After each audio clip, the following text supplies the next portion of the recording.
안녕하십니까. 7월 둘째 주 월요일 KNN 뉴스아이 시작합니다. 부산의 한 재개발 아파트에서 공용 공간에 개인 소유 세대 창고를 분양해 논란입니다. 분양자의 동의 없이 갑자기 분양을 한 데다 조합원 외 일반 분양자에게만 세대 창고 비용을 요구해 빈축을 사고 있습니다. 하영광 기자가 취재했습니다. 내년 3월 입주를 앞둔 부산의 한 재개발 아파트입니다. 지난해 11월 재개발 조합은 개인 소유 세대 창고를 390만 원에 분양했습니다. 각종 배관 등이 지나가는 지하 주차장 피트 공간을 뚫어 부피가 큰 물건을 보관하는 창고로 만들겠다는 겁니다. 이에 대해 일반 분양자들은 공용 공간을 왜 개인 소유로 판매하냐며 반발하고 있습니다. 또 형평성에도 문제를 제기합니다. 조합원들은 돈을 내지 않는데 일반 분양자들은 자신들만 돈을 내고 세대 창고를 구매하는 것이 부당하다고 주장합니다. 세대 창고 설치비 산정 과정도 의문입니다. 조합이 별도의 견적서를 공개하지 않고 있기 때문입니다.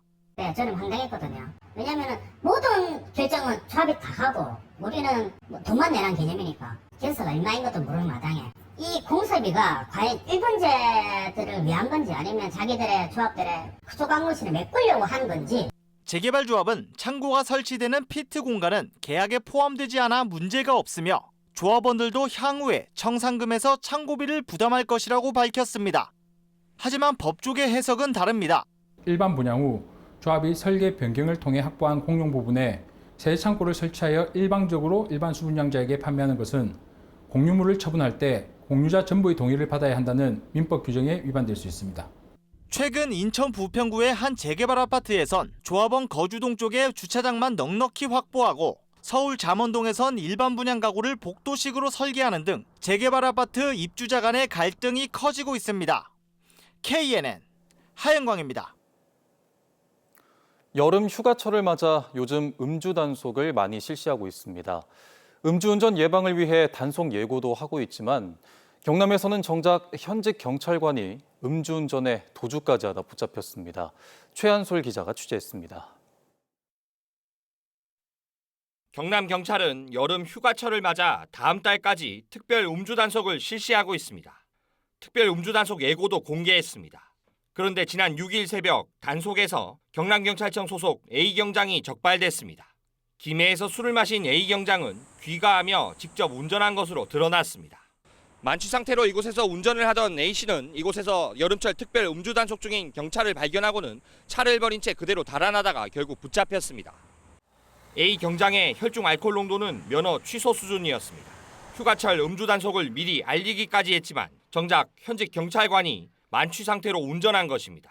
이제 음주 감지에 응하는데 그 부분에서 이제 지나갔다는 거죠. 그 정도 거리를 가다가 차에서 내려가지고 도보로 또 조금 도망가다가 그렇게. 경남경찰청에서는 지난 5월에도 소속 경찰관이 음주운전을 하다 교통사고까지 일으켰습니다. 올해에만 벌써 5명이 음주운전으로 적발되면서 기강해이가 심각하다는 지적이 나옵니다. 해당 경찰관을 직위 해제한 경남경찰청은 수사와 별개로 자체 징계 절차를 밟을 예정입니다. KNN 최한솔입니다. 지난달부터 본격적인 장마가 시작됐는데요. 도심지 도로변이나 주택가에서 빗물이 빠지는 길이 바로 빗물바지입니다. 그런데 이 배수로는 쓰레기로 막히거나 악취 등을 이유로 일부러 덮어놓는 경우가 많아 자칫 침수 피해로 이어질 수 있는데 각별한 주의가 필요합니다. 이민재 기자가 현장을 점검해봤습니다. 부산 도심의 도로와 주택가는 매년 장마 때마다 물바다로 변합니다. 빗물을 배수구로 흘려보내는 도로 옆 빗물바지가 쓰레기로 막혀 배수를 막는 게 주요 원인입니다. 빗물바지가 설치된 곳곳을 점검해봤습니다. 유동인구가 많은 번화가의 빗물바지 뚜껑을 열어보니 보시는 것처럼 담배꽁초가 이렇게 무더기로 나옵니다. 사실상 거대한 잿더리나 다름없습니다. 빗물바지를 막아둔 곳도 문제입니다. 주택이 늘어선 골목길입니다. 보시는 것처럼 빗물바지마다 이렇게 두꺼운 고무 판등이 올라가 막혀 있어 비가 내리면 배수가 원활히 될 수 없는 무용지물의 상황입니다. 고무 덮개를 겹겹이 쌓거나 두꺼운 철판을 덮어둬 성인 남성 2명이 들어도 치우기 힘듭니다. 주민들은 악취와 벌레 탓에 어쩔 수 없단 반응입니다. 7월달 같으면 이게 한여름 아이가 6월달에도 더운데 이것도 밑에 전부 시궁창 뭐고 벌레 냄새에 사람 지시가 한 분이 처벌 규정도 없어 치우려는 관할구청과 덮어두려는 주민들은 대립하기 일쑤입니다. 결국 열어도 막아도 문제인데 뾰족한 해법은 없습니다. 빗물을 하수 처리장으로 흘려보낼 배수관도 문제입니다. 부산은 20년 이상 된 노후 배수관이 60%가 넘어 찌꺼기가 들어차기 일쑤. 올해 장마를 앞두고 걷어낸 쓰레기만 11,000톤 이상입니다. 하지만 아무리 준설을 해도 시간당 70mm를 처리하는 게 고작이라 시간당 100mm씩 쏟아지는 최근의 극한 호우를 감당하기엔 무리입니다. 근본적으로는 관이 커져야 되겠지만 물리적으로나 예산상으로나 상당한 예산도 소요되고 기간도 많이 걸리기 때문에 일단 있는 관이라도 기능을 최대한 발휘하려고 준수를 강화하는. 쓰레기와 덮개에 막힌 배수시설이 치명적 침수 피해를 불러올 수 있는 만큼 꾸준한 점검이 필요합니다. KNN 이민재입니다. 항공사로서 운수권은 밥줄과도 같습니다. 그런데 지난 10년 동안 유독 에어부산만 운수권 배분에 있어 차별을 받고 있다는 주장이 제기됐습니다. 실제 경쟁사와 수치상으로 비교하면 노골적인 차이가 확인되는데 에어부산 죽이기라는 말까지 나옵니다. 김상진 기자가 보도합니다.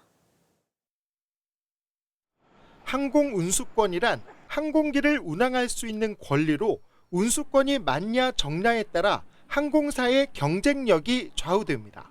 지난해까지 최근 10년 동안 국내 항공사에 새로 배분된 운수권은 133개로 항공사별 배분 현황을 보면 특이점이 발견됩니다. 같은 저비용 항공사인데도 제주항공과 티웨이처럼 32개의 운수권을 받은 곳도 있는 반면 에어부산은 불과 5개에 불과합니다. 그러다 보니 항공기 한 대당 운수권을 수치로 나타내면 다른 항공사와 큰 격차가 벌어집니다.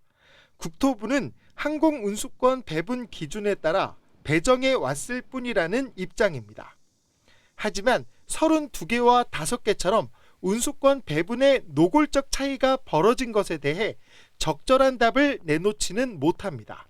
이에 정치권이 나서고 있습니다. 곽규택 의원은 항공사 합병을 쉽게 하기 위해 시도되는 에어부산 죽이기라고 규정했습니다. 운수권 배분에 있어가지고 기준이 되는 국토교통부의 기준이 있는데 그 기준하고 전혀 안 맞게 에어부산에만 운수권이 너무 적게 배분되고 있다. 이것은 에어부산 죽이기다. 곽 의원은 불공정하거나 편파적으로 운수권을 배분하지 못하도록 평가 지표를 손보겠다고 밝혔습니다. 지난 10년 에어부산이 받아온 이해 못할 운수권 홀대에 대해 지역민이 납득할 수 있는 정부의 설명이 필요해 보입니다. 서울에서 KNN 김상진입니다. 가덕신공항 공사가 3차 입찰로 갈 가능성이 커 보입니다. 국토부가 지난주 업체 간담회에 이어 오늘 전국 전문가들까지 모아 회의를 진행했는데요. 일단 입찰 조건 수정으로 다시 공고가 나갈 가능성이 크다고 합니다. 이 소식은 표준규 기자가 보도합니다. 국토부가 오늘 서울에서 가덕신공항 전문가 회의를 가졌습니다. 대학 교수부터 업체 전문가, 공항공사 관계자 등이 모여 공사 방안과 입찰 문제를 구체적으로 논의했습니다. 참석자들은 현재 조건으로는 사실상 추가로 경쟁 입찰에 참여하는 게 힘들다는데 의견을 같이 했습니다.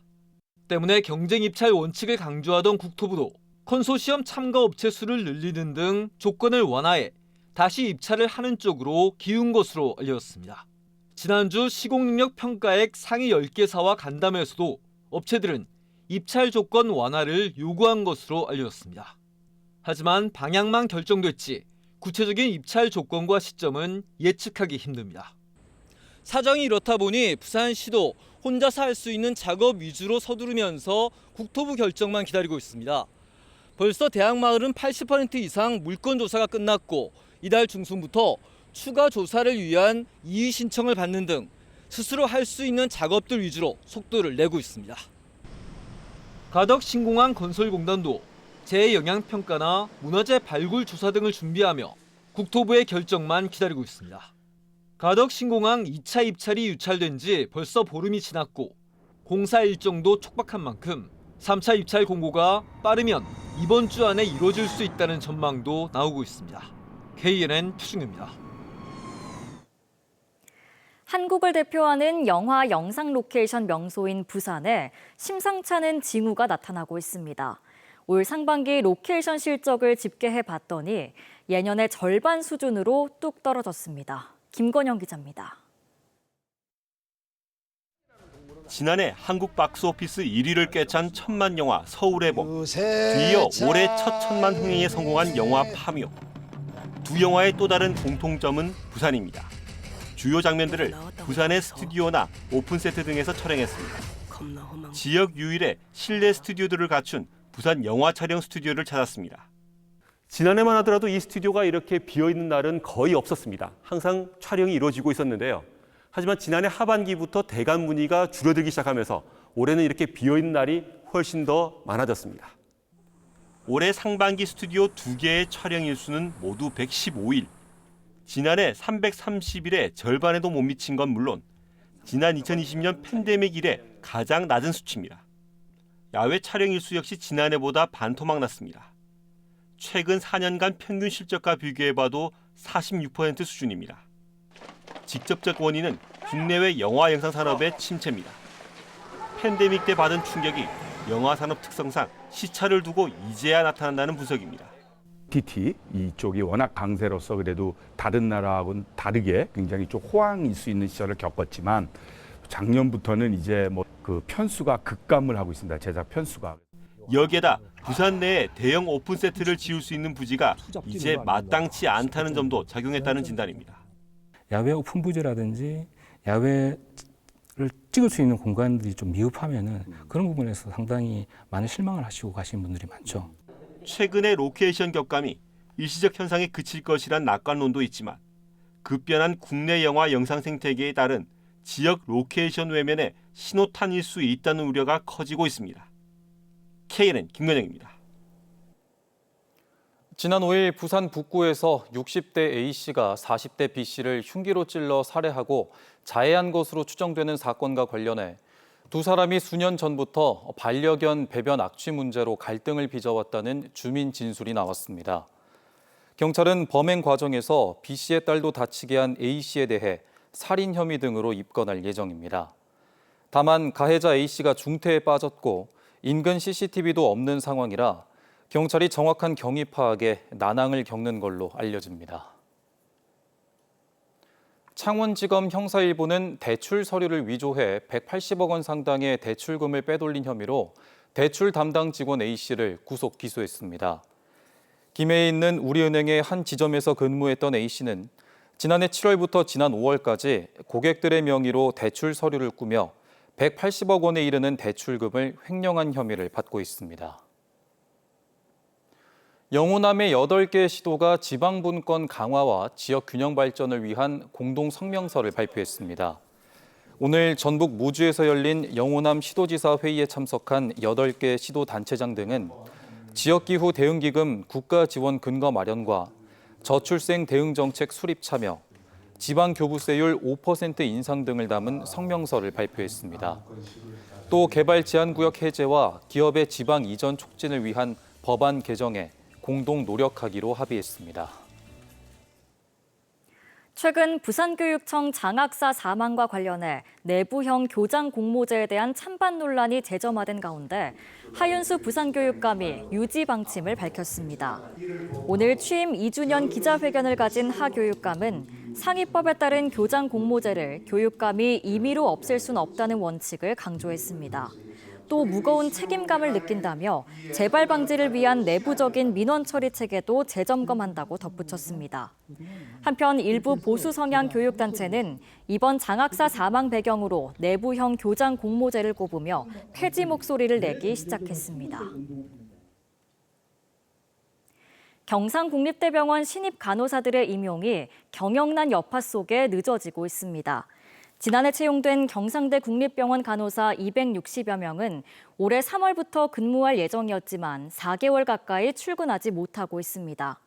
경상국립대병원은 전공의 집단행동 이후 환자와 수술 건수 등이 줄어 임용이 지연되고 있다고 밝혔습니다.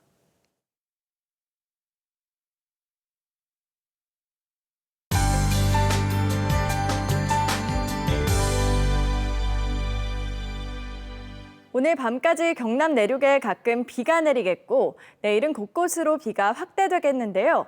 내일 새벽부터 아침 사이 강한 바람과 함께 집중적으로 비가 내리겠고 이후로는 오락가락 내리겠습니다.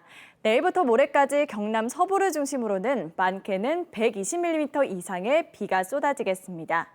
비가 내리는 데다 기온까지 오르며 후텁지근하겠는데요. 내일도 부산이 27도, 내륙은 30도까지 오르며 무더위가 이어지겠습니다. 내일은 대체로 흐린 가운데 전국적으로는 장맛비가 쏟아지겠습니다. 내일 아침 기온은 오늘보다 약간 낮게 출발하겠는데요. 낮 최고 기온은 진주가 29도로 오늘과 비슷하겠습니다. 내일 아침 기온은 창원이 25도로 출발하겠고 한낮에는 창원 28도, 거제 27도, 밀양과 창녕은 30도가 예상됩니다. 낮 최고 기온 부산이 27도, 양산은 30도 보이겠습니다. 내일 동해남부 먼 해상으로는 물결이 최고 3m까지 높게 일겠는데요. 바다 안개에도 유의하시기 바랍니다. 당분간 장맛비는 내렸다 그치기를 반복하겠고 무더위는 계속해서 이어지겠습니다. 날씨였습니다.